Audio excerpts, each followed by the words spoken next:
আসসালামু আলাইকুম। ওই দেখো গতকাল রাত 12টার দিকে এই রাস্তাটা কার্পেটিং করছে। রোডটা হইল তেমকি বাইপাস ব্রিজ হইয়া আজানুল্লাহ রোড হইয়া অনন্তপুর মাসুক বাজার যে রোড অন্তর্ভুক্ত 8 নং কান্দিগাঁও ইউনিয়ন 9 নং ওয়ার্ড। আমাদের দেশের নায়ক জনাব তারেক রহমান এই রোড দিয়ে আইবা থাকে না, এই রোডটা বাঙ্গাউতা হোক, জনগণরে ফুটকি মারিয়া সরকারে বালা দেখাইবার কি দরকার আছে? আমরা অতদিন যখন যাইতাম পারছি এখনো যাইতাম পারমু। আমার অনেক ভাই আইনতে কইতে পারেন তুমি নিও দল করো, তে দল করতে দলের বদনাম কিলাবা করলাইবা তুমি।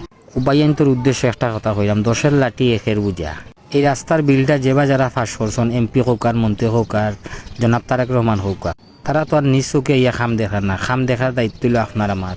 আমি এই দলের একজন ছোটো মোটো কর্মী হইয়া কইরাম আপনারা যারা সিনিয়র বড় বড় নেতা কর্মী আছেন তারা একটু তার চৌকে নজর দৌকা যে দেখো তারা ইঞ্জিনিয়ার হলে আর ঠিকাদার হলে কি জাতর কাম করিয়া যার আর দেশের টেকা নষ্ট করে। আমরা কি তা জনাব তারেক রহমানে কইসুন নিজলা রাস্তা করিয়া দিলাও।